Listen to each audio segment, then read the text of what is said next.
Hello guys, welcome to your Toffee Blues Everton news feed opposition view, brought to you by Max. This time round we're going to be previewing Sunday's 2 o'clock kickoff against Wolverhampton Wanderers on the 1st of September at Goodison Park. I'll be talking to Ben Husband, a football journalist for Birmingham Live, just as I did ahead of the first game of last season. Obviously, Wolves' long-awaited return to the Premier League following relegation in 2012, and there's certainly a case to be put forward that they are quite possibly the best team that we've seen to be promoted from the Championship to the Premier League, certainly in my recent memory anyway. This time round is off the back of Wolves qualifying for the Europa League group stages for the first time in 39 years, beating Torino 2-1 last night at the Molineux, 5-3 on aggregate, and coming in full steam ahead, looking strong. Really look forward to the game. Talk to him about a range of things, obviously Europa League qualification, the squad, whether we think the squad will be ample enough to handle the pressures of Europa League on a Thursday, Premier League on a Sunday, as we well found that out under Ronald Koeman. And of course the game on Sunday. So joining me now we've got Ben Husband. Ben, it's great to talk to you again, mate. And of course it seems rather topical given last night. Wolves can finally qualify Europa League, first time 39 years into the group stages. What's your initial reaction to that, pal? Oh, it's brilliant. I mean, obviously getting into the qualifying stages was special, but it didn't really feel like we were in there until we got into the group stages. So last night was a really special night. The atmosphere was incredible as well, and it was a proper European tie with Torino coming to Molineux. It's a bit different when you're playing, no disrespect, but like Crusaders and Human Yerevan from Army. Torino was a proper European tie, so we'll go on to it, but it hasn't impacted the start of our season too badly. So it's all positive at the minute. No, of course, and I was going to say, started that qualifying campaign on the 25th of July, similar to Everton in the 2017-18 season under Ronald Koeman.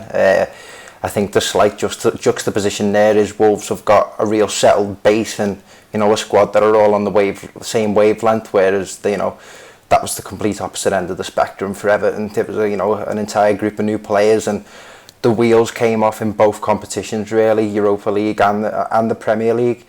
That contending with the Thursdays and the Sundays. Obviously this game coming up on the weekend, Sunday 2 o'clock kickoff. As you said, 3 draws only so far in the Prem, so not impacting that bad so far. But do you think this squad that you've got at the minute, do you think that has the depth to compete healthily in both competitions?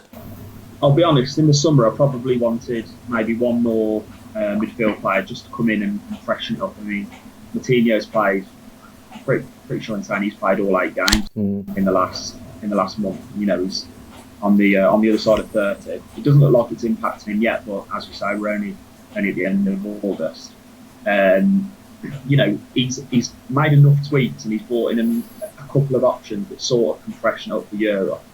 So he's brought in the Vallejo from Real Madrid on loan, and Nuno sort of hinted that he's essentially Europa League. So he's not really ready for the Premier League yet, just his style of play. So Ryan Bennett tends to drop straight out of that, and then he'll come back in on Sunday. He has a little fiddle with the midfield. Neves came out last night and he put Saiss in. So there's sort of a slightly different feel. He likes to juggle with the wing backs as well. So Nuno's not a man that makes 10 changes. He just won't do it because he likes a small squad and he trusts what he knows. But there's enough variation in that we should be okay. Yeah, and on Nuno, you mentioned there slight tweaks, obviously not a complete overhaul of the squad. And just going back to the last time that we spoke, obviously it was Wolves' first time back in the Prem since 2012, and there was a lot of hype and a lot of anticipation behind it. Given this high flying 5-back side that are really progressive and wouldn't look to give in. They give in their style of play to accommodate or be reactionary. That certainly wasn't the case. That first game in that Premier League season. You know, a really great game, lived up to the hype. Two, you know, really strong sides, and who ultimately turned out to be, you know, almost rivals in competing for that 7th spot. I think a game that was hugely decisive in that was the game at Goodison Park, of which you obviously emerged 3-1 winners. But I was just going to say, in terms of Everton matching up, do you still see those as, you know, do you still see Everton, Wolves, and I suppose you've got to put Leicester in there really, as contending for that 7th spot this season? Yeah, without a doubt. I mean, you look back and you probably say, you know, we had the games against Man United and, you know, all those sort of results as well. But I felt at Goodison Park, we sort of lost the game. Yeah. I thought we were the better side for 90 minutes, and I thought the scoreline sort of reflected that. That felt like a massive step forward, and the results from that point on pretty much, you know, they went upwards massively, because it felt like that was a huge sort of step for the team and for the players, because it was no longer sort of it made a couple of tweaks, and that afternoon was just the first game where I personally thought, wow, this is like a really decent Premier League team. Yeah, definitely. And I was going to say what I felt was a really interesting and decisive battle. Obviously, Everton were slightly weakened in the sense that we had Seamus Coleman and Leighton Baines starting. Obviously, we prefer Luca Dean in there when fit, but where I felt we fell massively short is, I think it was within the first couple of minutes, Leighton Baines would give a penalty away from Doherty, you know, flying down that wing, and you know, two aging fullbacks up against your wing backs, it just seems like, you know, a recipe for disaster. And what I wanted to ask, this is from, you know, purely a tactical perspective. Obviously, you know, Wolves lauded very highly.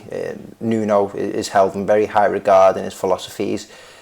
Stuck to his guns for the Premier League season just gone. But do you think he's learnt anything, obviously, from that time spent now in the Premier League? And did you see any tweaks to that formula that proved so successful? I mean, when we first came up, he was quite rigid in his shape, with the sort of 5 at the back, 3 at the back, whichever you want to say it, with 2 midfielders and then 3 forward players, and it just wasn't working really. It didn't bring the best out of Jota. You know, Jimenez got a bit isolated. So, turn of the year, he went to more sort of like a 5-3-2, and it just changed the fortune sort of almost overnight. Jota turned, he didn't have an assist or a goal up until December. Finished on double figures with about 6 assists.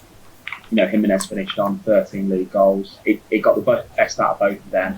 Gave a bit more freedom to the wing backs as well. So he basically changed everything that had got us to the point of being in the Premier League. Got a great move at the time, but now, you know, he's pretty settled on that, and it's made us I'd probably say it's made us a little bit more, you know, a little bit more reactionary. We maybe don't have like opponents are quite often a little bit surprised, because I think they expect Wolves to come in, you know, have a lot of the ball, and you know we are much better on the counter now. I think that will certainly be interesting coming up against this Everton team now, because although we did seem to fall off around December, January of last season, something that's really emerged and seems to be a signature of you know, a positive Everton performance under Marco Silva is a lot of the ball, a high press, and a lot of shots on goal. Yeah. So from that outsider perspective looking in, what's your assessment of Everton? I was impressed. First couple of weeks, thought they looked solid. I was a little bit concerned about how they performed against Villa. Thought they were really flat, and it was quite disappointing. I like some of the signings they've made. Like I say, I think you'll definitely be in the side, you know, towards that top 6, top 7. I'm interested to see how sort of Keane settles in as well. I think the way that deal got structured, and I think it seems like a no-brainer. Yeah. But yeah, up until last Friday, I would have said positive, but that was a little bit concerning, if I'm honest. Yeah, of course, and obviously we played Lincoln in the League Cup, and obviously we hadn't even scored the Premier League goal up until that point. Obviously the Villa result was hugely disappointing. It was a game that we went into expecting to win, but obviously we had the likes of Iwobi getting his first start and a goal, Richarlison and Sigurdsson discovering their goal scoring touch. It's just an interesting question that I like to put forward, particularly to those clubs in and around the same positions in the league table. If you were to take your pick of an Everton player to slot into that league, the Wolves side, who would you take your pick of? You asked me this time last year, and I did struggle with it. Yeah. I think I opted for Sigurdsson in the end, and he would still be in my thoughts just because we do lack sort of that kind of midfielder that drives forward and that will provide a goal threat. But I think Luke Dean is such a special player, and I just think you might, we're quite blessed in the wing backs areas anyway. Yeah. I just think you make allowances for the players that are that good, because in my opinion he's up there as one of the better ones, in the top flight. So it'd probably be Luke Dean. Yeah, certainly after that performance against Lincoln, it's being ruminated now. He is probably up there with the elite left backs in European football, and I just thought, I knew I asked you that last season, but I thought I definitely had to put that forward to you. The high flying wing backs, I think he'd be absolutely perfect for it. Just to finish off, mate, predictions Sunday, what do we think? If everything like we played against Burnley, we'll get beat by a few. We were really flat in that. I'm hoping, if you try and, as you said, have a lot of the ball and press, and that does suit the way that we'll play. Be interesting to see whether he starts Traoré. Tends to bring Doherty back in the Premier League, but I'd like to see Traoré. He can run at anyone. So I'm interested to see whether he goes Traoré or Doherty. I'll take another draw, to be honest. If we're on 4 draws from our first 4 and we've played Leicester and Everton away and Man United and Burnley, then I'll take a draw. But I'm quite a happy clapper of a Wolves fan, so I'm going to say we'll go there and win 2-1. Yeah, certainly. I wouldn't put it past you, mate. As proved by last season, real healthy competitive, and I'm certain that it'll be an excellent game. Ben, just like to thank you again for your time. It's been absolutely brilliant to talk to you, and I'm sure we'll have you on again this time next season. I'd just like to say a huge thank you to Ben again for his time. It was great to chat and get his insight on Wolves. I think you'd be hard pressed to find a fan, or a football fan at least, who has some sort of disdain for Wolves. I think everyone pretty much respects them for what they've managed to achieve over such a short period of time, and we're certainly looking forward to the game on Sunday. Make sure to subscribe to the Everton news feed, Toffee Blues, across all social media platforms, and come on you Blues.